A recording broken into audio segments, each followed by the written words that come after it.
Buenos días, ¿cómo amanecieron? Buenos días. Bendecidos. ¿Sí descansaron? Bueno, a ver si al rato siguen contestando igual, si no se quedan dormidos. Bueno, vamos a continuar con el retiro. Este retiro donde dice que Jesús quiere reconocerse en la criatura. ¿Por qué? ¿Por qué creen ustedes que Dios quiere reconocerse en cada uno de nosotros? ¿Porque nos ama? Bueno, sí nos ama. ¿Por qué más? Porque para eso la razón de morir en la cruz por nosotros. Esa fue la razón para morir por la cruz. Sí, también, está muy bien. Para eso nos creó, para encontrar su vida en nosotros. Muy bien, para eso nos creó, para encontrar su vida en nosotros. Muy bien, todas esas opiniones, esas respuestas están muy bien, están excelentes. Vamos a comenzar con una lectura del volumen 11, que va muy acorde a lo que acaban de decir ustedes mismos, donde Jesús le hace una aclaración a Luisa. Luisa le dice: continuando mi aflicción, decía entre mí, no me reconozco más, dulce vida mía, ¿dónde estás? ¿Qué cosa debería hacer para reencontrarte? ¿Cómo ven la preocupación de Luisa? Dice, no me reconozco más, dulce vida mía, ¿dónde estás? ¿Qué cosa debería hacer para reencontrarte? Faltando tú, amor mío, no encuentro la belleza que me embellece, la fortaleza que me fortifica, la vida que me vivifica. Me falta todo, todo es muerte para mí. Y la misma vida sin ti es más desgarradora que cualquier muerte. Es siempre morir. Ven, Jesús, no puedo más. Y luego dice algo muy curiosillo. Dice, oh luz suprema, oh luz suprema, ven, no me hagas esperar más. Me haces sentir los toques de tus manos y mientras hago por asirte me huyes. Me haces ver tu sombra y mientras hago por mirar dentro de la sombra la majestad, la belleza de mi sol Jesús. Pierdo sombra y sol. O sea, se queda sin nada.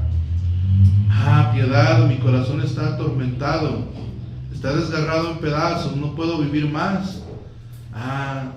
Si pudiera morir al menos. Mientras esto decía, en cuanto ha venido mi siempre amable Jesús me ha dicho. Estas palabras de Luisa, como comienza ya esta lectura, son muy interesantes, porque ella comienza diciendo que no se reconoce más, y le dice, ¿y dónde estás? Entonces, exactamente, aquí Luisa ya había entendido lo que nosotros venimos platicando en este retiro, que Jesús quiere reconocerse en la criatura, y la criatura debe reconocerse ¿en dónde? En Dios, en Jesús. Por eso le dice, no me reconozco más, dulce vida mía. Pues ¿dónde estás? ¿Qué andas haciendo? Dice, ¿qué cosa debería hacer para reencontrarte? Miren, Luisa es, según Jesús, el alma más pequeña entre todas las almas de toda la familia humana. Y esa es una de las razones por las cuales... Sí, ¿me hace un favor de subirle la bocina? Un poquito, por favor. Sí, claro que Ya decía yo que no me oía. A ver, ¿quién le sabe a la bocina? Acá arriba. A ver, sí, el otro. Sí.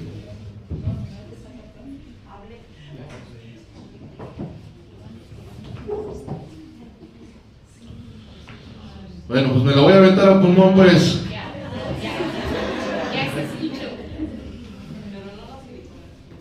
No, esa es mi voz.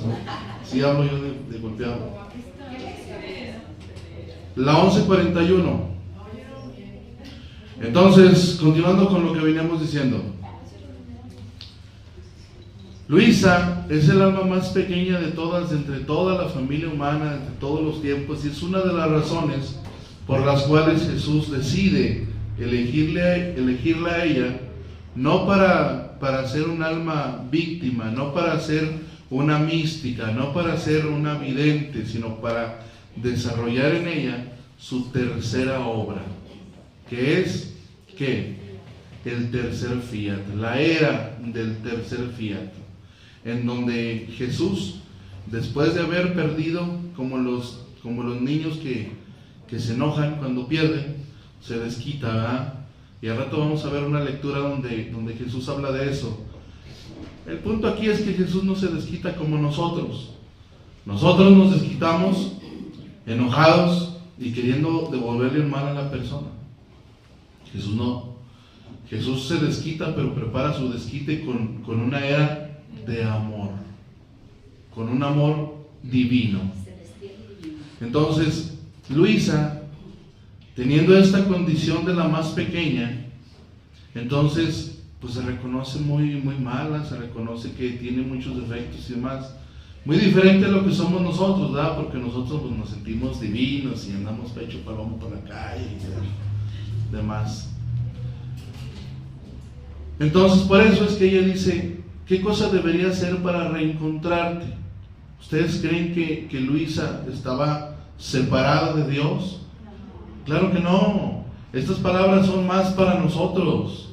Nos está dando una idea, nos está dando un tip, porque nosotros sí estamos de cierto modo separados de Dios.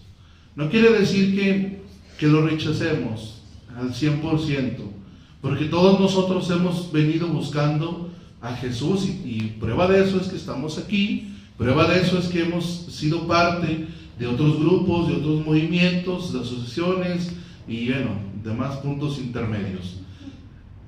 Esos lugares y esos grupos a los que pertenecíamos e íbamos, todas esas actividades que realizábamos, es precisamente en busca de Jesús. Pero como decía una amiga, resulta ser que cuando ya estábamos ahí, llegó un punto en nuestra vida que dijimos, a ver, aquí falta algo. No está el bien completo. Y luego Jesús, nos trae la divina voluntad.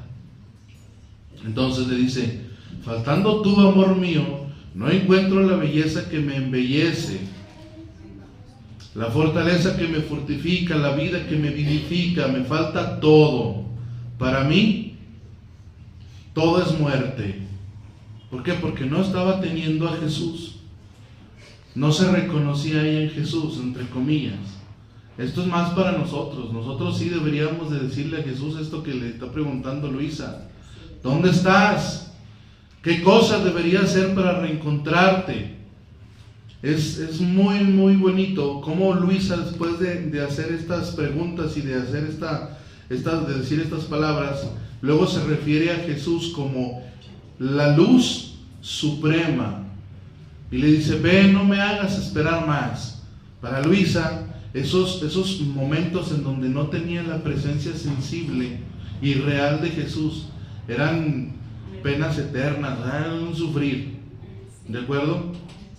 Ella ya no encontraba otro motivo. Porque para ella Jesús ya era una necesidad de vida. Y ese es el punto en donde nosotros debemos llegar, a que Jesús sea una necesidad de vida, que lo necesite para vivir, que cuando yo me mire en el espejo, cuando yo me vea a Jesús. Y cuando estoy diciendo que yo me vea a mí mismo, no estoy hablando de mi cuerpo físico, no, estoy hablando de todos los atributos, de todas las cualidades que Jesús va infundiendo y imprimiendo en el fondo del alma de la criatura, que decirle, darle su sí, sí quiero hacer este intercambio de vidas. Y aquí es en donde ya se empieza a cumplir el fiat voluntas tua, que significa hágase ¿qué? Tu voluntad. Pero es hágase tu voluntad como en el cielo, así en la tierra. Y como se hace en el cielo, así en la tierra, no quiere decir que se haga absolutamente para toda la familia que está en el mundo, porque no todos van a querer y recibir la divina voluntad. Y Jesús se lo explica a Luisa. En una ocasión Luisa está taciturna, está tristecilla, porque ella quisiera que todos vivieran este don tan santo. Y Jesús le dice, no, espérate, o sea, este don es para todos, pero para todo el que lo quiera. No todos lo van a recibir. Entonces, de este modo, cuando se dice que se haga tu voluntad como en el cielo, así en la tierra, está hablando de que se haga en la tierra de mi alma. Aquí que se haga, aquí que reines, aquí que se extienda tu reino, en esta tierra mía. ¿De acuerdo? De modo que si se va a extender el reino de la divina voluntad, el reino de Dios en el fondo de mi alma, en esta tierra, se tiene que hacer la voluntad de Dios aquí en esta tierra como se hace en el cielo. Y la manera, así en resumidas cuentas, en cómo se hace la voluntad en el cielo, es siendo una sola voluntad. Una sola voluntad. Y dice, oh luz suprema, y luego más adelantito le dice, la belleza de mi sol Jesús. ¿Cómo le dijo? La belleza de mi sol Jesús. Ah, sí descansaron. La belleza de mi sol Jesús. Pierdo sombra y sol. O sea, ella se quedaba sin nada, según ella. Está hablando de que Jesús es un sol, pero es el sol de la luz suprema. Y lo vuelvo a repetir, lo dije ayer, San Juan Pablo II decía, eres la luz que no hace sombra. Y luego le dice Jesús, hija mía, estoy aquí, dentro de ti. ¿Y dónde creen que está Jesús ahorita? Dentro de cada uno de nosotros, ahí está.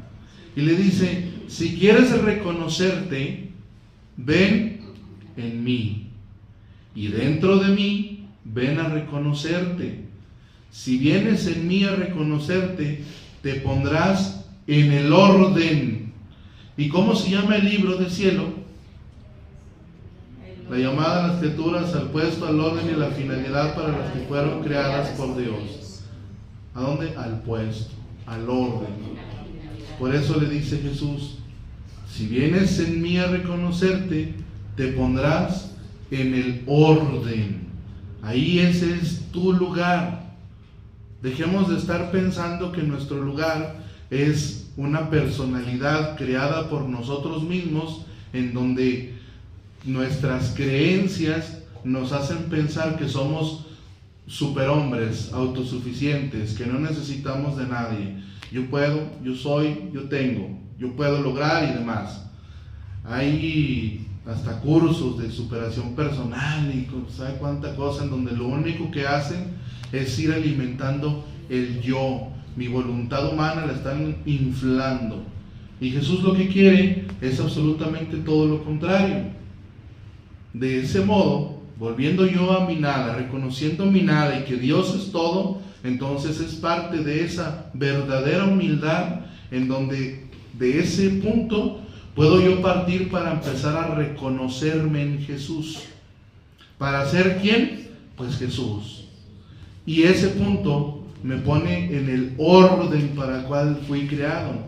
Y dice, porque en mí encontrarás tu imagen hecha por mí y semejante a mí. Y ya decíamos que la semejanza está en la divinidad. Y esa imagen está en la Santísima Trinidad. De modo que la Santísima Trinidad, junto realiza un trabajo en el fondo del alma cuando ésta se dispone a vivir en la divina voluntad. Lo primerito que hace la Santísima Trinidad con la criatura es reordenar sus potencias del alma, porque en esas potencias se pone la Santísima Trinidad y las empieza a reordenar. La causa de que cada uno de nosotros sienta o crea que tiene traumas y que sufra por cosas del pasado es precisamente porque nuestras potencias están totalmente desordenadas. Pero cuando llega la Santísima Trinidad y las ordena, pues ya, pues cuál trauma, cuál... No, ya se termina absolutamente todo ese tipo de cosas. Entonces, dice, encontrarás tu imagen hecha por mí, o sea, la Santísima Trinidad en el fondo del alma, porque acuérdense que Jesús en el momento, bueno, Dios en el momento de crear al hombre, le dice, con un aliento divino le infundí la vida natural y con otro me infundí a mí mismo en el fondo del alma de la criatura. Pero está hablando de la divinidad, porque acuérdense que en el Génesis dice que cuando se crea el hombre, ¿qué hace Dios? Dice, hicimos al hombre a nuestra imagen y semejanza. Dice, encontrarás todo lo que se necesita para conservar y embellecer esta imagen, y viniendo a reconocerte en mí, reencontrarás también al prójimo en mí. Y esto es muy bonito, porque no es que no nos importe el prójimo, no, sí nos importa, pero no ponemos la atención en él. Ponemos la atención en la gloria que Dios deja de recibir por los actos no unidos a la divina voluntad, hechos por el prójimo. Pero en el momento en el que nosotros nos fundimos con la divina voluntad, con Dios, participamos de sus obras y le hacemos un bien, el bien se lo estamos haciendo a la criatura y a Dios. Entonces el prójimo no queda ajeno ni excluido, sino que al contrario, recibe una verdadera ayuda, porque está recibiendo ayudas divinas. No está recibiendo la intención de Adonai de querer ayudar a una persona que se encuentra en un estado deplorable o con una condición difícil. No, Dios mismo es el que se está encargando de darle a esa persona lo que esa persona necesita. ¿Y qué le está dando? Le da sus llagas, le da su sangre, le da su coronación de espinas, le da su felicidad. Bueno, ahí ustedes ya se la saben de todas. Pero le está dando todo eso de manera divina, porque es su propia vida, sus propias cualidades, sus propios atributos. Y esas son las verdaderas ayudas que un alma puede recibir. ¿Qué más quiere? Este es el modo en el que se obra a lo divino. Aquí es en donde ya puede usted ayudar, pero no solamente ayudar a Juan Pitaya, no. Va a ayudar a toda la familia humana, porque el obrar de Dios es universal. Y dice, y viendo cómo te amo a ti y cómo amo al prójimo, te elevarás al grado del verdadero amor divino, al verdadero amor divino. Y todo, dentro y fuera de ti, las cosas tomarán el verdadero orden, que es el orden divino. Entonces Dios nos quiere en el orden, pero en un punto de divinidad, en un punto divino. Quiere que ustedes, aparte de que se vean divinas y divinos, sean divinos, que participen de la divinidad, que sean semejantes a Él. Eso es lo que los va a dar la semejanza, la divinidad. En cambio, si te quieres reconocer dentro de ti, en primer lugar, no te reconocerás en verdad. pues te faltará la luz divina. En segundo lugar, todas las cosas las encontrarás en desorden y reñirán entre ellas. La miseria, la debilidad, las tinieblas, las pasiones y todo lo demás. Será el desorden que encontrarás dentro y fuera de ti, que no solo te harán la guerra a ti, sino también entre ellas, para ver cuál te hace más mal. E imagínate tú misma en qué orden te pondrá el prójimo. Por eso es que cuando nosotros vivimos con nuestra propia voluntad y tenemos todo el desorden en nuestro interior, hay veces que no nos aguantamos ni nosotros mismos y andamos como víboras chirrioneras. Como para todos lados salen chirrionazos. A todos les damos parejos. ¿Tampoco no? Es la verdad. Y el alma que comienza a vivir en la divina voluntad, se le comienza a reordenar todo el interior. Todo, absolutamente todo. Y no es que usted lo ordene, no, es la Santísima Trinidad la que comienza a reordenar sus potencias del alma, y eso es lo que ordena todo en su interior. Y entonces ahora sí, estando en un orden divino, pues ¿cuál víbora chirrionera? Decía una señora en un grupo que a veces nosotros somos como la chimoltrufia. ¿Sí saben quién es la chimoltrufia? Y ella decía, es que como digo una cosa, digo otra. Y hasta antes de conocer la divina voluntad así andábamos, ¿no? Pues como digo una cosa, digo otra. Como hacemos una cosa, hacemos otra. Nos arrepentíamos de volada, tenemos un desorden muy, muy, muy difícil. Ahora, en la divina voluntad, siendo que, lo repito, la Santísima Trinidad reordena nuestras potencias, pues ya no es la chimotrufia, ya no es como dice una cosa, dice otra, sino que se va en un orden divino. Por eso les decía yo ayer, cuando ustedes comiencen a adentrarse en este ambiente de la divina voluntad, para los ojos de la gente van a ser percibidos como personas muy aburridas. Así, no, ya no. Es más, ya ni lo que te gustaba, te gusta. Pues claro, claro. ¿Por qué? Porque el que vive en la divina voluntad pierde el gusto propio y adquiere el gusto divino, el gusto de Jesús. Se interesa por esas cosas. Dice aquí, y no solo quiero que debas reconocerte en mí, sino que si quieres recordarte de ti, debes venir a hacerlo en mí. De otra manera, si quieres recordarte de ti misma, harás más mal que bien. El chiste aquí está en reconocernos en dónde. En Jesús. Él soy yo. Más que no lo alcanzamos a creer. Pero irme transformando es precisamente a través de lo que yo voy leyendo, con la buena voluntad de irlo pasando a mi propia naturaleza. No se trata, y que quede bien clarito, no se trata de leer el libro de la pasión, de leer los libros del cielo como un cuento, como una historia, como una revista, como un conocimiento más. No. ¿Cuántas veces?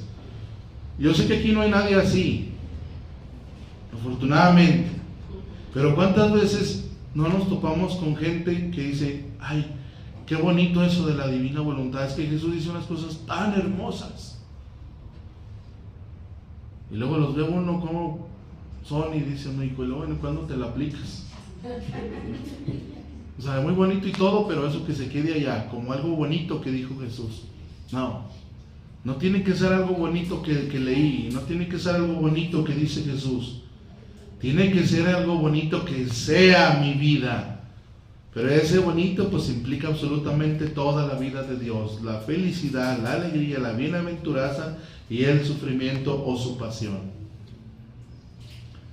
Luego en el volumen 11 también, un poquito más adelante, dice Luisa, continuando mi habitual estado, estaba diciendo al dulce Jesús que tuviera bien hacerme participar en sus penas. Y él me ha dicho, ¿qué le dijo Luisa? Pues que vuelva a júntame en tu pasión, o sea, particípame en los clavos, particípame en las llagas, particípame en los flagelos. Y luego nosotros vemos o escuchamos flagelos y decimos, como decía un amigo, ¿verdad?, que se haga tu voluntad pero en el vecino, allá, que lleguen los flagelos. Aquí no. No, se trata de todo. Entonces, le dice Luisa, particípame de los flagelos. ¿Y Jesús qué contesta? ¿De los flagelos? Vamos a ver. Hija mía, el opio del alma es mi voluntad. O sea, salió con otra cosa.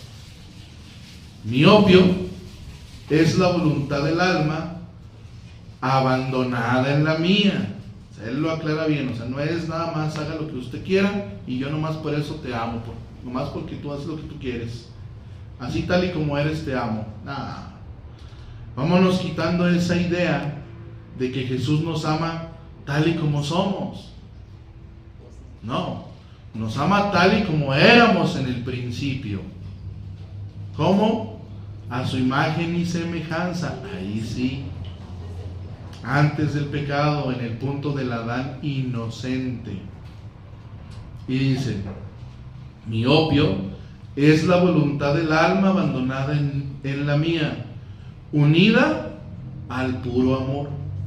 Este opio que el alma me da tiene la virtud de que las espinas pierdan en mí la virtud de pinchar, los clavos de perforar, las llagas de dar dolor, todo me calma y adormece. Así que si tú me has dado el opio, ¿cómo quieres que te haga parte de mis penas? Si no las tengo para mí, menos para ti. ¿Sí se entendió o no? Sí. Y dice Luisa, Jesús, ¿cómo te sabes salir? Parece que quieres jugar y para no contentarme, te zafas con esas palabras. O sea, yo te pregunto una cosa y tú me sales con otra. Esa es la impresión de Luisa, pero no es verdad. No es verdad. O sea, Jesús le explicó por qué es que no le está participando de sus penas. Porque su voluntad está abandonada totalmente en el amor de Dios. Y entonces Dios empieza a gozarse de Luisa, de la voluntad de Luisa, de la voluntad unida al amor del Creador. Por eso les digo, no es nomás puro sufrir. Es un gozo espiritual. Y todos aquellos que ya han experimentado ese gozo, pues ya sabrán que me estoy quedando absolutamente corto con nada más decirlo así. Jesús le contesta y le dice, no es verdad, es exactamente así. Tengo necesidad de mucho opio. Entonces quedamos que el opio, ¿qué es? El opio para Jesús, ¿cuál es ese opio? La voluntad del alma, pero acuérdese, abandonada en la de Dios, unida al puro amor. Ese es el opio de Dios. No se quede nada más con el decir mi voluntad, no. O sea, sí es su voluntad, pero abandonada en la voluntad de Dios y unida al puro amor, o sea, al mismo Espíritu Santo. Ese es el opio de Dios. Y Dios quiere mucho opio, quiere que estemos muy abandonados en Dios. Que nos vayamos abandonando cada vez más, sin reserva. Y que no sea nada más Lucita, Angélica, Olina o Berito, sino que seamos todos. Ya por lo menos los que estamos aquí en este salón, aquí en Zacatecas, imagínense el bien que recibe la familia humana, la gloria que le damos a Dios y el bien que cada uno de ustedes recibe si se animan a vivir en la divina voluntad, si se animan a abandonar su voluntad en la de Dios, unida al puro amor. Que eso es lo que Dios está queriendo, y eso es lo que Dios les da a través de los escritos de Luisa.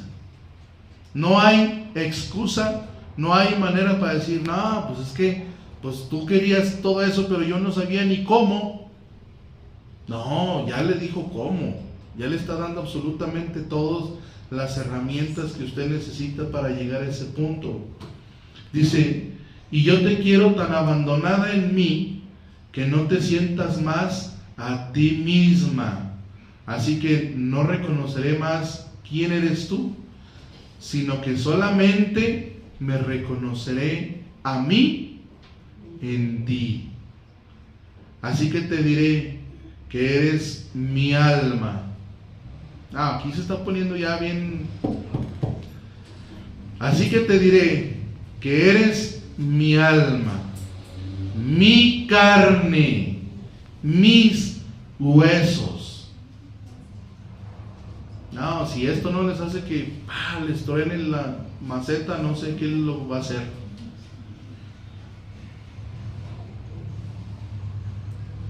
En estos tiempos tengo necesidad de mucho opio, porque si me despierto, en diluvio haré caer los flagelos. Entonces, pues hay que unir nuestra alma, hay que ser el opio de Dios, porque pues Jesús está despierto y los flagelos están en diluvio en estos tiempos. Adonai, hay quien piensa que Dios no castiga. Yo he escuchado muchas hermanas que dicen, no, es que como si es Dios y es amor, ¿cómo Él nos va a castigar? Y no, sí castiga, ¿verdad? Porque, bueno, no sé si supieron de un evento que comentaba, no sé si Tomás, y no me acuerdo, en Brasil, que hicieron un baile o un desfile, algo así, en donde ofendieron severamente a Dios, porque se vistieron de satánicos todos y se burlaron de nuestro bendito Jesús. Entonces ahí les pasó una catástrofe, así de repente, algo así. Entonces ahí está el flagelo, Adonai, el ejemplo en donde Dios sí castiga, porque fue una ofensa muy grande a Jesús, ¿verdad? De cómo se burlaron de Él. O sea, hay muchos ejemplos en la vida y no los queremos ver porque como dice la Biblia, ¿verdad? Tenemos ojos y no vemos. Estamos ciegos totalmente ante las cosas de Él, por desgracia, y a veces hasta tocando, como dice la Biblia, ¿verdad? Ustedes hasta tocándome casi y ni así creen, ¿verdad? Por eso, o sea, están cerrados, ¿verdad? Sí, o sea, como dijo el amigo, sí y no. Como así. Es que miren, ayer decíamos, cuando dijimos Dios no perdona, es lo mismo con el castigo. La justicia está, Dios es la justicia, y la misma criatura se mueve a recibir los rayos o los atributos de Dios. Se hacen sus bailes, ofenden a Dios, y entonces ellos mismos se están poniendo debajo del rayo de la justicia. Nada más lo único que yo sí quisiera que se llevaran en su mente, en su espíritu, en su alma, es que Dios es inmutable. O sea, Dios no se cambia. Dios no se ofende. ¿Cómo lo explico? O sea, Dios no se deja llevar por un atributo. En ese sentido quiero decir que Él no se ofende, no se deja llevar por un atributo suyo. Nosotros cuando nos ofendemos nos dejamos llevar por una emoción y tenemos una reacción a eso. ¿Están de acuerdo conmigo, sí o no? Sí. Dios no. O sea, en ese sentido Dios no se ofende porque no se deja llevar por ninguno de sus atributos. Dios está en un perfecto equilibrio, ¿de acuerdo?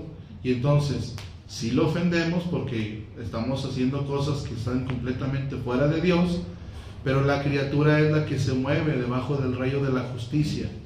Y esas mismas personas que hicieron esto, en este caso, pueden, si quieren, moverse debajo del rayo del amor y del perdón de Dios y se paran ahí y ya Dios les perdona. Pero ellas necesitan moverse a ese punto, ¿de acuerdo? Entonces, aparte hay una lectura en donde dice que el padre no sería,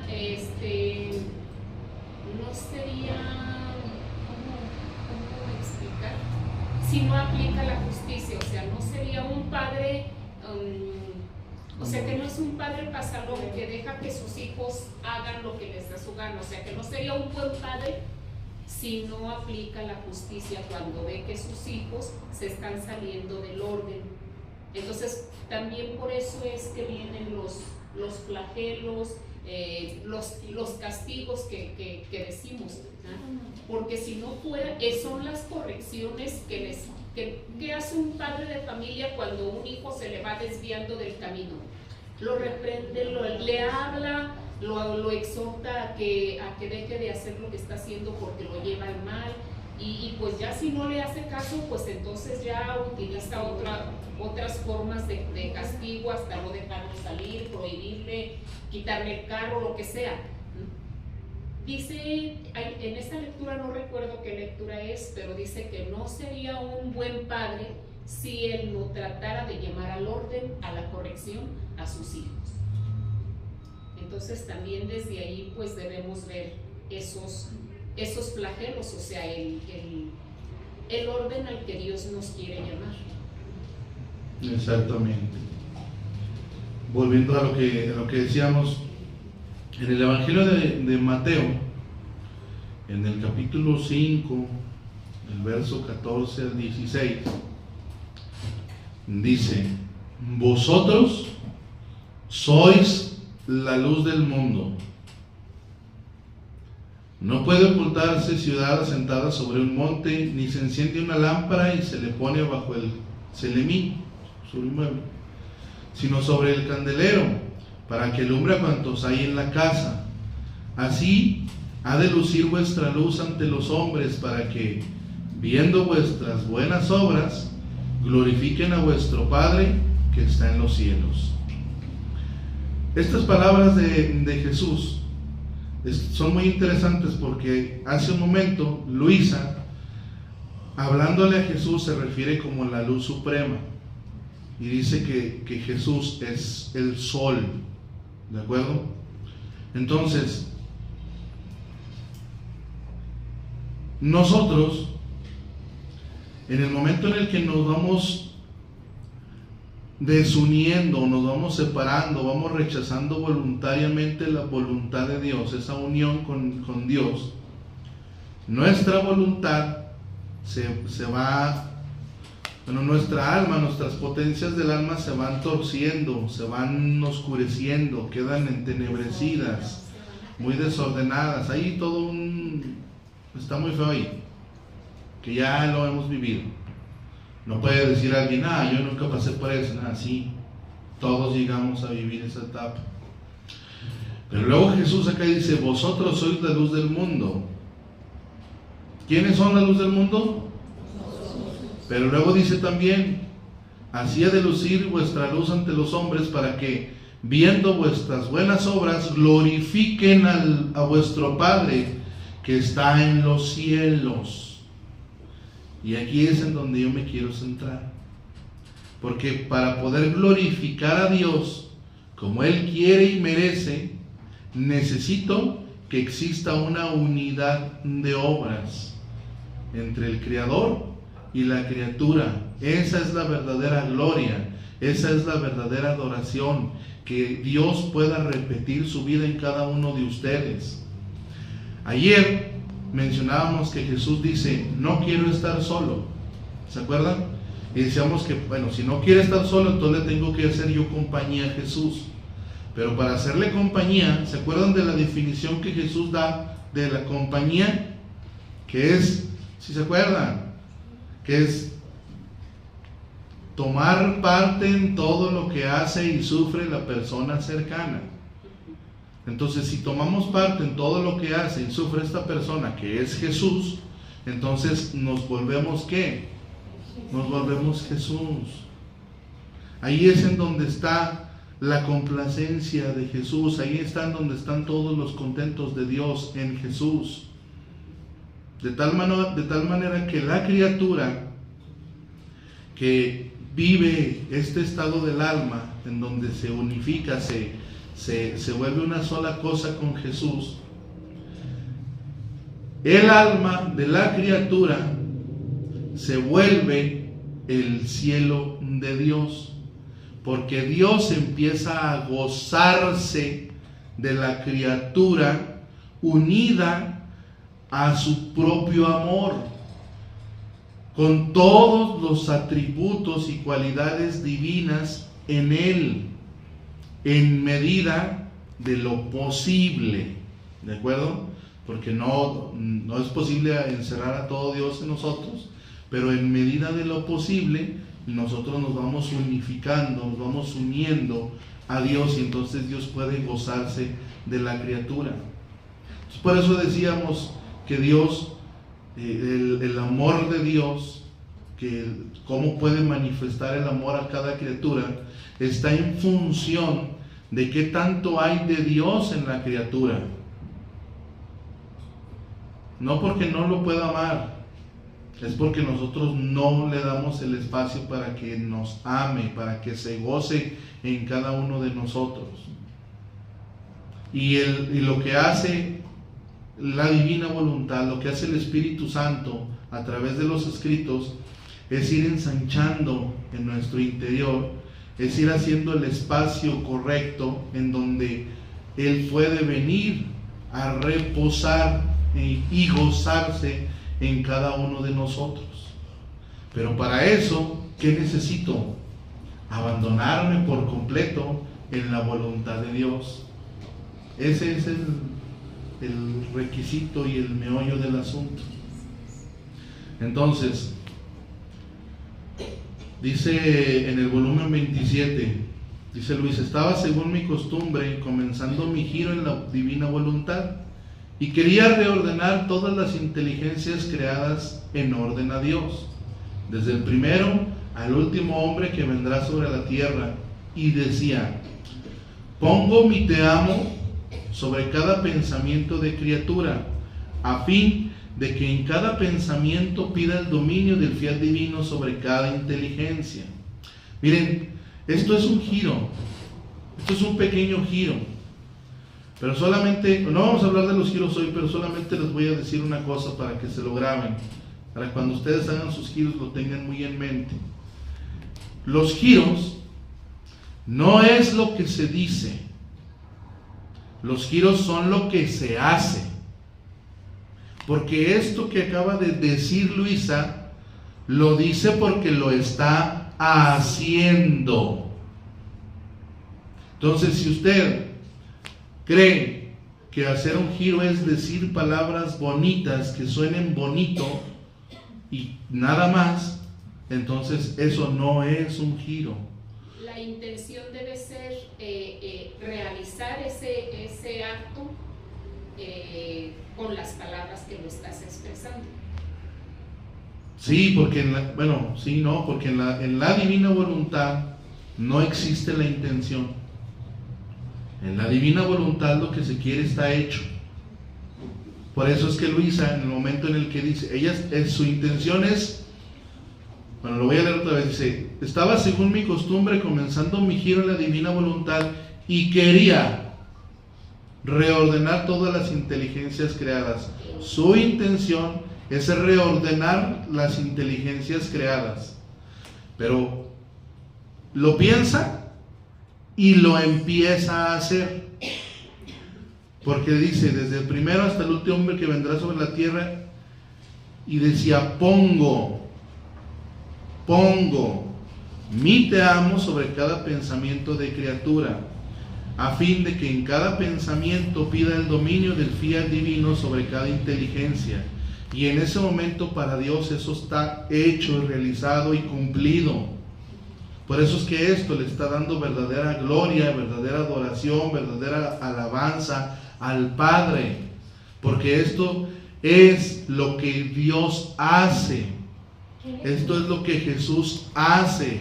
Esta es la oración de Jesús. Esto es lo que Jesús hizo a lo largo de su vida en este mundo.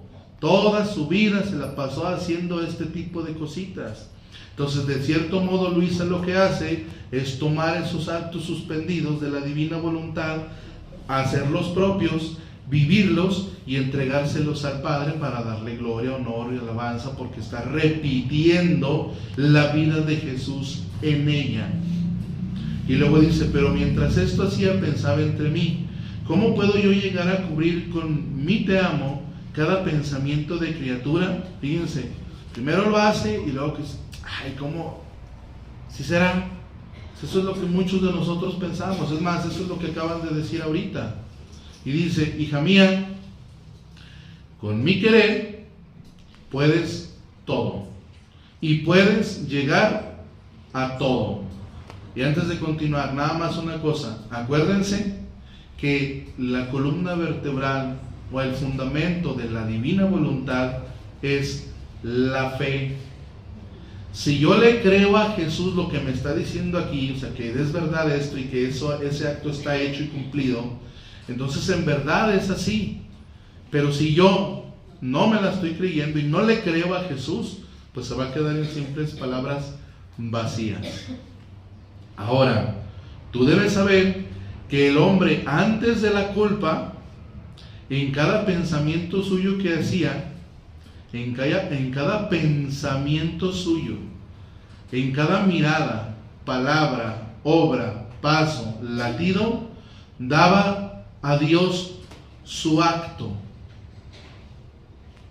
Y Dios daba al hombre su acto continuado. Así que las condiciones de él eran de siempre dar a su Creador y de siempre recibir. Ahora, lo interesante aquí es que Jesús comienza a decirle que el hombre antes de la culpa lo que hacía era darle a su Creador y recibir de su Creador. Y la pregunta aquí es, ¿en dónde estaba el hombre antes de la culpa? Estaba en la voluntad. En la divina voluntad y Dios estaba en él. Sí. En el paraíso. ¿Se acuerdan? Que estaba en el paraíso terrenal. El paraíso terrenal es precisamente el alma del hombre antes de la culpa, un Adán inocente. Y Dios quiere poner a cada uno de nosotros en el punto del Adán inocente, en donde el alma de la criatura sea ese paraíso terrenal en donde dan y reciben Dios y la criatura, en donde tienen ese entretenimiento, esa convivencia, esa compañía, en donde disfrutan y comparten todo lo que son y tienen, todos los atributos y las cualidades divinas. De modo que la criatura que vive en la divina voluntad, por esta razón se vuelve el cielo de Dios, es el paraíso terrenal. Ustedes, si viven en la divina voluntad, son el paraíso terrenal. No es un lugar físico que está ya muy bonito con montañas y un lago. No, hombre, ya cálmese. El paraíso terrenal está en el interior de la criatura que vive en la divina voluntad.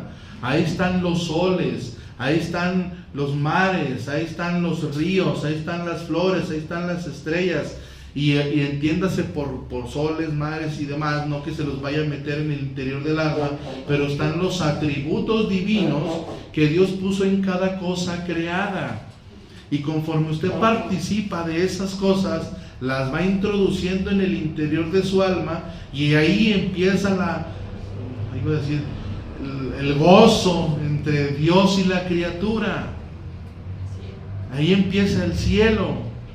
Por eso es que el alma que vive en la divina voluntad vive el cielo aquí.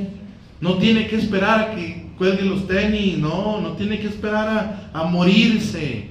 Si usted vive en la divina voluntad, usted experimenta el cielo desde aquí. y el momento de la muerte es un simple paso nada más. Por eso es que el alma que vive en la divina voluntad exenta el purgatorio, porque una vez ya totalmente purificada, ya una vez totalmente unificada al Padre, siendo uno con Jesús, como el Padre y Jesús son uno, entonces ya es el cielo de Dios y Dios es el cielo del alma. Entonces, ¿a cuál purgatorio quiere ir? Nada. Ni pasar cerquita. No, ni un rozón. Entonces le dice, había tal armonía entre creador y criatura que ambos no podían estar si el uno no daba y el otro no recibía, para dar nuevamente su acto, aunque fuese un pensamiento, una mirada. Por eso, cada pensamiento del hombre buscaba a Dios, y Dios corría para llenar su pensamiento de gracia, de santidad, de luz, de vida, de voluntad divina. Es lo que Dios va poniendo en el acto de la criatura que decide sacarlo en la divina voluntad. Y no importa lo que sea, no tiene que ser un acto visiblemente extraordinario y llamativo. No, todo lo que usted haga, caminar, dormir, comer, hablar, lo que sea, se puede. Sí, se apagó.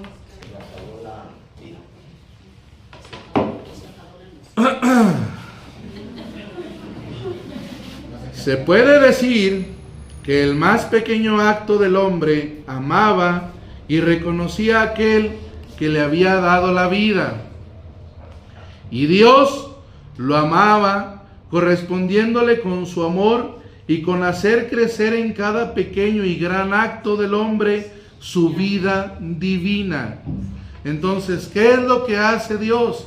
En cada acto que la criatura va realizando, Dios va haciendo crecer su vida divina.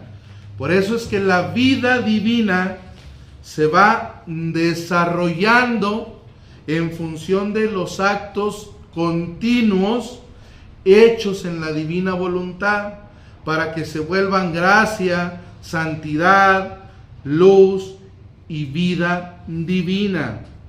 El hombre era incapaz de recibir toda junta la vida divina, era demasiado estrecho, y Dios se la daba a sorbos en cada acto que hacía por amor suyo, tomando deleite en darle siempre para formar en él su vida divina. Así que cada pensamiento y acto del hombre desembocaba en Dios y Dios vertía en él.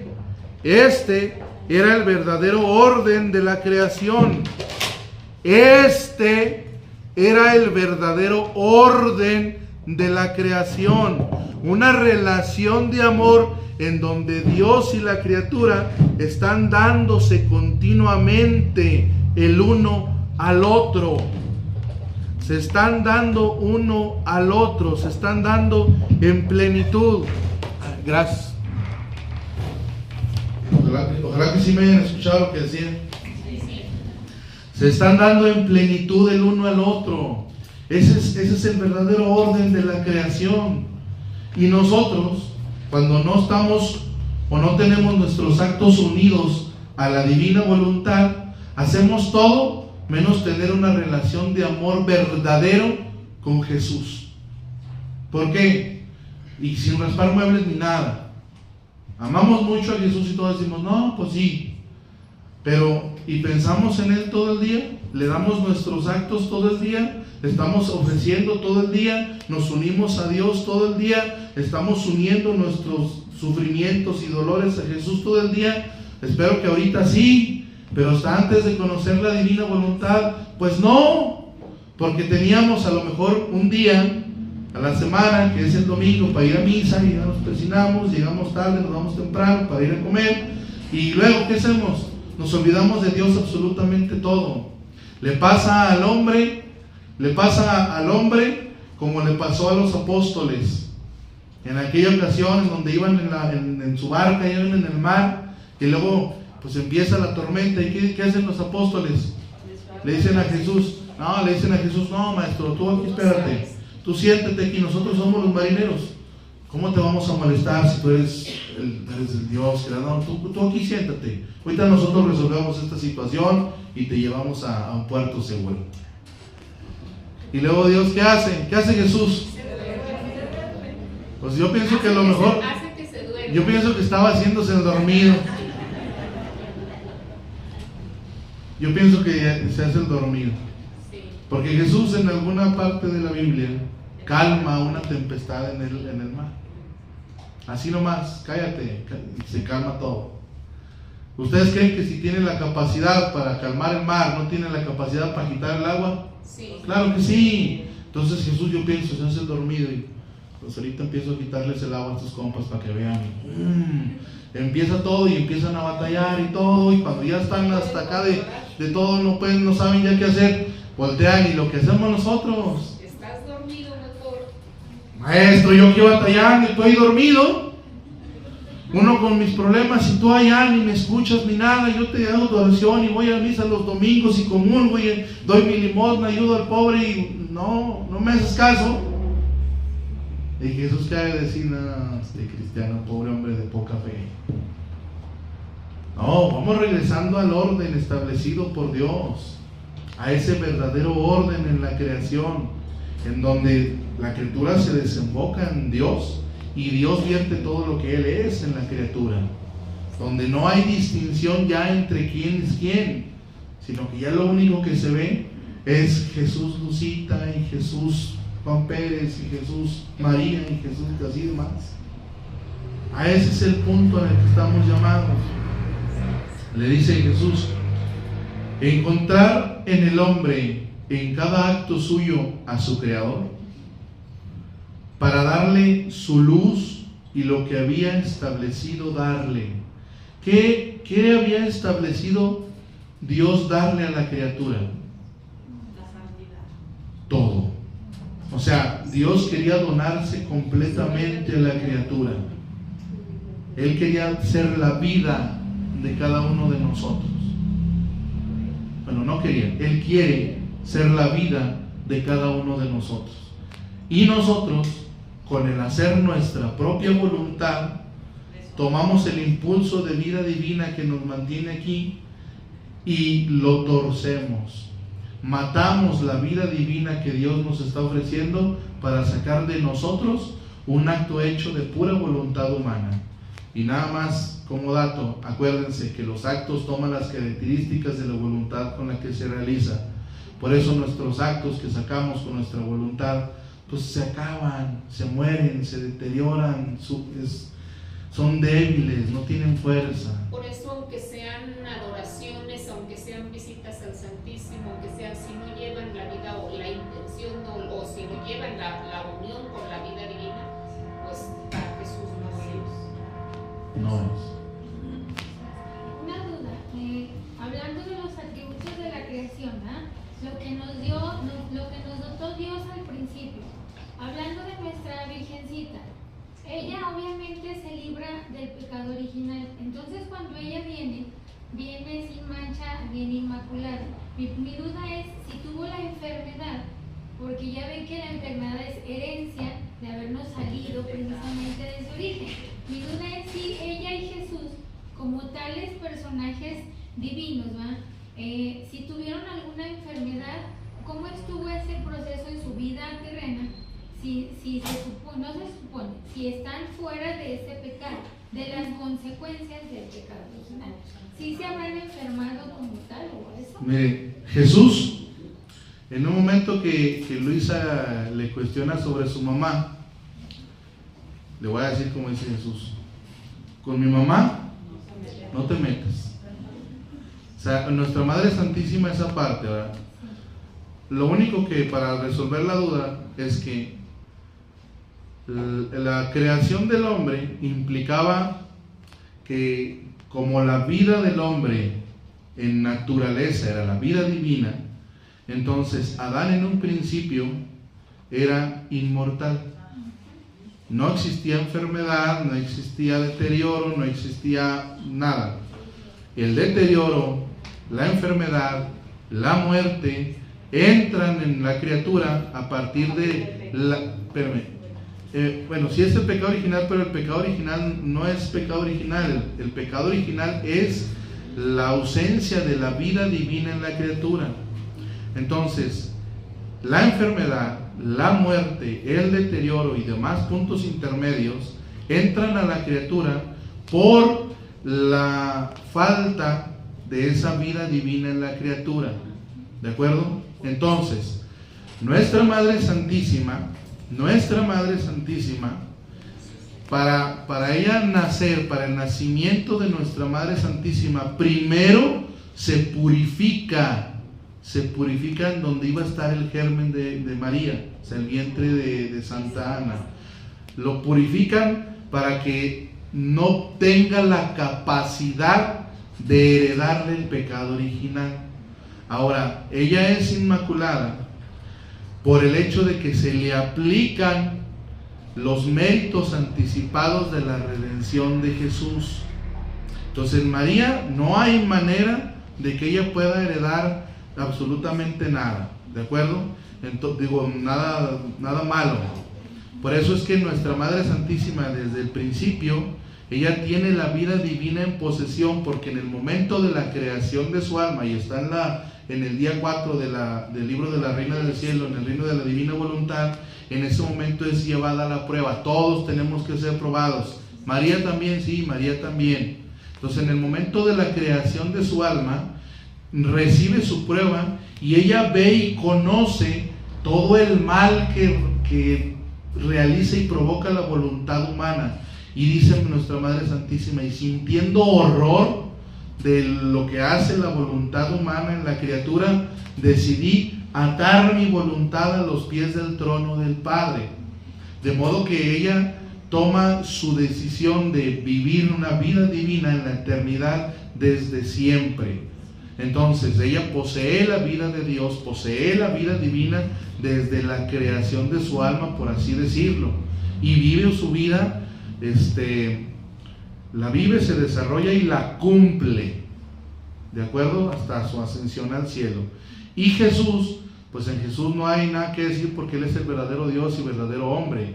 Él, pues María, ya siendo inmaculada, el Verbo eterno toma 5 gotas de la sangre de María como tierra, para de esa tierra formar su propia humanidad, y entonces ya el Verbo se encarna en nuestra Madre Santísima. Que ya no nos vamos a meter en eso, porque sería aventarnos aquí otros 2 días, pero en términos muy, muy generales y así nada más para que quede claro, en Jesús y en María no existe ni enfermedad ni nada, porque ellos son la divina voluntad, ¿de acuerdo? Entonces, dice, nuestra voluntad que estaba en nosotros y en Él, se hacía portadora del uno y del otro, y formando en Él el pleno día, ponía en común los bienes del uno y del otro. Qué raro, ¿cuál pleno día? Cuando amanece, el día tiene varias etapas, ¿de acuerdo? Pero el momento en el que el sol está en su máximo esplendor es el mediodía, el pleno mediodía. Ahí es cuando el sol está, pero con todo, a todo lo que da. Entonces fíjese lo que dice. Dice, nuestra divina voluntad que estaba en nosotros y en Él, o sea, en el hombre, con esta unidad donde estaba abandonado en la voluntad de Dios y aparte unido al amor puro, que es el Espíritu Santo, se estaba unido con Dios, siendo una sola cosa con Él. Dice, se hacía portadora del uno y del otro, o sea, están fundidos juntos. No se distingue quién es uno y quién es otro, pero están los dos ahí, ¿de acuerdo? Dice, y formando en Él el pleno día, ponía en común los bienes del uno y del otro. Entonces, si Jesús es la luz suprema, Jesús es el sol, en el momento en el que nosotros nos volcamos en la divina voluntad, que comenzamos a hacer vida en la divina voluntad, en el momento en el que nosotros nos abandonamos nuestra voluntad en la voluntad de Dios y nos unimos al amor divino, en ese momento se forma el pleno mediodía. O sea, Dios, el sol, o sea, Jesús está dándonos absolutamente todo lo que es en plenitud. Imagínense ustedes estar debajo del sol, pero con un solazo, bueno, como el que hace unos meses nos tocó, con un calorón, ¿verdad? Pero ese calorón, esos rayos que salen de ese sol, que imagínense que son nomás para ustedes, y esos rayos que salen de ese sol, ese pleno día, son todos los atributos divinos que van a posarse en ¿dónde? En el alma de la criatura que vive en la divina voluntad, en ese paraíso terrenal en donde Dios puede tener esta relación de amor con su criatura al tú por tú, en igualdad de condiciones. Y ahí es donde ya nos volamos la bala, en igualdad de condiciones. ¿Cómo eran felices las condiciones del hombre cuando nuestro fiat divino reinaba en él?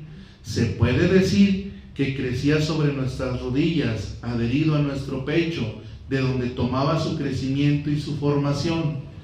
He aquí, porque quiero que en mi querer divino cada acto de criatura tenga tu te amo, para llamar nuevamente el orden entre creador y criatura. Porque tú debes saber que el hombre, con el pecar, no solo rechazó nuestro fiat, sino que rompió el amor hacia aquel que tanto lo había amado. ¿Se acuerdan la razón por la cual Adán pecó? ¿Quién se acuerda? Se olvidó que Dios lo amaba.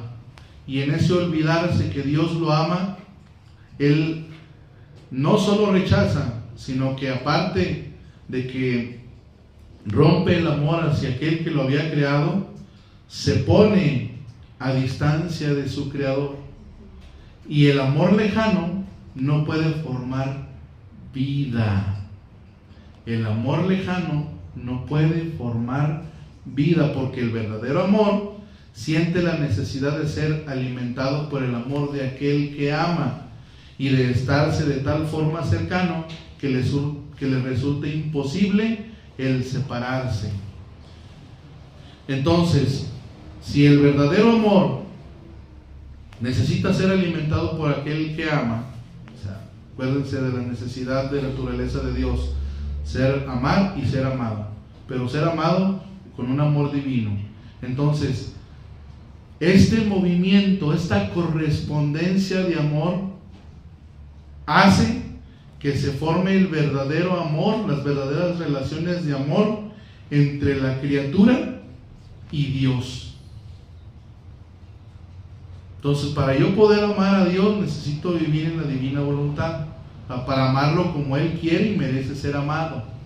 Necesito poseerlo a Él. ¿Se acuerdan que ayer decíamos que Jesús es la finalidad en la creación, es la finalidad de Dios, y que en Él hay todo lo que nosotros podemos llegar a ser? Porque el Padre en Él pone todas sus complacencias. Entonces, para poder complacer al Padre, necesito tomar a Jesús en mí. Por eso Jesús le dice: ven a reconocerte en mí. Jesús quiere reconocerse en cada uno de ustedes para que exista este movimiento completo de amor, porque de otra manera no es posible que Dios reciba un amor digno de Él. Amor divino nos da, amor divino quiere recibir.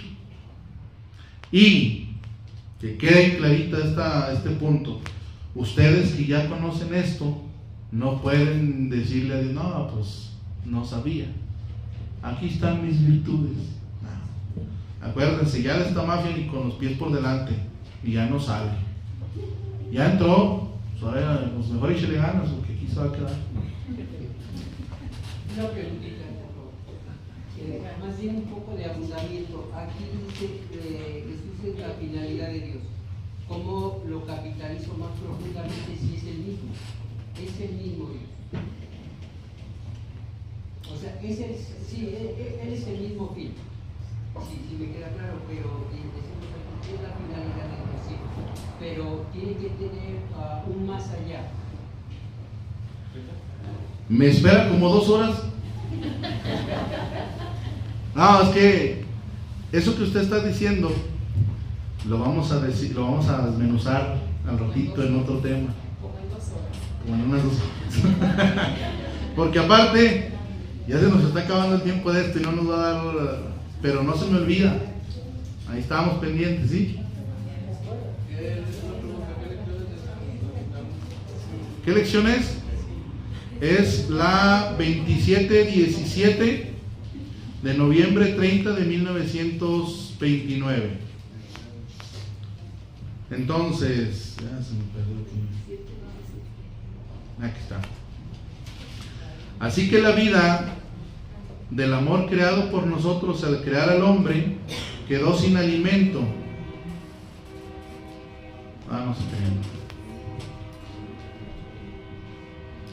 y se puso a distancia con su creador, y el amor lejano no puede formar vida, porque el verdadero amor siente la necesidad de ser alimentado por el amor de aquel que ama y de estarse de tal forma cercanos que le resulta imposible separarse. Así que la vida del amor creado por nosotros al crear al hombre quedó sin alimento y casi muriendo, mucho más que en cada acto humano que hacía sin nuestra voluntad divina. Fíjense lo que va a decir de esto, porque esto es muy muy bonito. Tengan en mente, antes de escuchar esto, tengan en mente que Luisa se refiere a Jesús como la luz suprema y como el sol, ¿de acuerdo? Tengan en mente que el alma que vive en la divina voluntad es precisamente, siendo Jesús, el paraíso terrenal de Dios, ¿de acuerdo? Porque ahí es donde Dios puede disfrutar y gozarse de su criatura en plenitud. ¿Estamos de acuerdo? Sí. ¿Sí o no? Sí. Bueno, entonces fíjense lo que dice. Así que la vida del amor creado por nosotros al crear al hombre quedó sin alimento y casi muriendo, mucho más que cada acto humano que hacía sin nuestra voluntad divina, eran tantas noches que formaba en su alma. Si pensaba, era noche que formaba. Si miraba, hablaba y otras cosas más, todo era tinieblas que formaban una noche oscura. Sin mi fiat no puede haber día ni sol, a lo más alguna pequeña llamita que trabajosamente le alumbra el paso. Cuando Adán cae en el pecado, la luz de ese sol que iluminaba ese paraíso terrenal, ¿se acuerdan de qué estaba vestido Adán? De luz. Y cuando peca, se da cuenta de que estaba desnudo. Pero hasta antes de eso, su vestimenta era totalmente esa luz. Eran esos actos hechos en la divina voluntad. Era ese Dios que refulgía de divinidad en Adán, ¿de acuerdo? Pero cuando hace actos con su propia voluntad, la voluntad humana forma la noche en la criatura. Y luego lo interesante aquí es que dice, sin mi fiat no puede haber día ni sol. O sea, no está ahí Jesús, porque Jesús es ese sol que Luisa nos dice. A lo más alguna pequeña llamita que trabajosamente le alumbra el paso. Esas pequeñas llamitas son esos, a ver si no raspo los muebles, son esas santidades humanas, en base al ejercicio de las virtudes, que a lo más son unas pequeñas llamitas que les alumbran la noche, pero no tienen la capacidad de formar el día de la divina voluntad en la criatura. No tienen la capacidad de iluminar el paraíso terrenal de Dios para que Él pueda venir y gozarse de su criatura. Y nosotros perdiendo el tiempo, dejando pasar los actos divinos por querer hacer otras actividades que pensamos que es lo que le agrada a Dios. No, hombre, ya ni las. Oh, si supieran qué significa vivir sin mi querer divino, aunque no fuesen malos, aunque no fuesen malos, y hagan algún bien, o sea, pues los santos no son malos, pero hacen bien, y a muchos de nosotros también nos pasa igual. Dice, la voluntad humana es siempre noche para el alma, pero no es una noche así nada más, sino es una noche que la oprime, es una noche que la amarga. Nuestra voluntad humana nos oprime y nos amarga. Le hace sentir el peso de la vida. Por eso, yo sé que ustedes no son así, pero luego nos topamos de repente con alguien, ¿cómo está? Y la persona, pues bien, pues ahí andamos, que es ganancia. No, ya ni las sienten el peso de la vida. Incluso este peso de la vida, cuando nosotros no estamos unidos, cuando estamos unidos a la divina voluntad, incluso llegamos a sentir el peso de las mismas virtudes. Porque la criatura, de tanto esfuerzo, de repente se cansa. Y he ahí porque una persona que es virtuosa, de repente como que se le cruzan los cables y ¿verdad? Se va la palomita, el Espíritu Santo, y baja un buitre. Aquí una preguntita. Bueno, es para mí mismo. ¿Está unida la voluntad propia de la criatura con el alma? Por esto, en el mundo natural, normalmente solemos hacer esto. Cuando ya aceptamos algún error o un X, decimos, es que esta alma mía que no me está deseando, no me está queriendo, no entiende el propio reproche. Entonces, ahorita me vienes a interrogarte, ¿está mi alma unida a todo lo que estoy agregando en el sentido del pensamiento? Porque la mente también tiene anhelos, pensamientos, genera el pensamiento y busca. Nosotros somos nuestra alma, y el alma es la que piensa y la que siente. ¿De acuerdo? Sí, gracias. Entonces, le hace sentir el peso de la vida. Nuestra voluntad humana nos hace sentir el peso de la vida. Nos sentimos oprimidos, nos sentimos amargados, tristes, taciturnos, enojados y demás hierbas. Porque nuestra voluntad, sin la unidad con la divina voluntad, hace que sintamos todas ese tipo de cosas, porque estamos en una noche oscura, tenebrosa, tinieblas donde no se ve nada. Por eso, sea atenta, no dejes escapar nada que no entre en mi fiat divino, el cual, el fiat divino, te hará sentir el pleno día que te restituirá el orden de la creación. Restituirá el orden de la creación.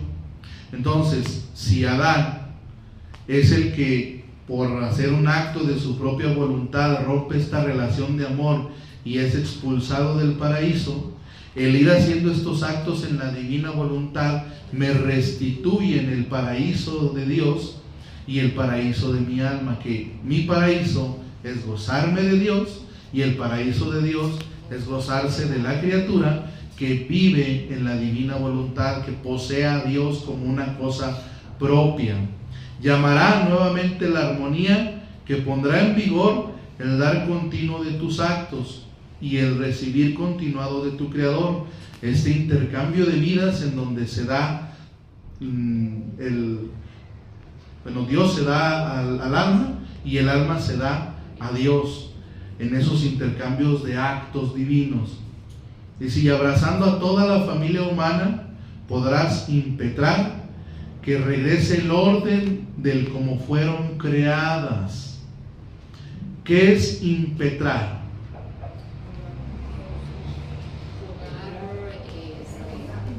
Es rogar, pero no es rogar nomás. Impetrar es rogar hasta conseguir lo que se pide. Entonces nos está dando la garantía de que las criaturas van a regresar al orden de cómo fueron creadas.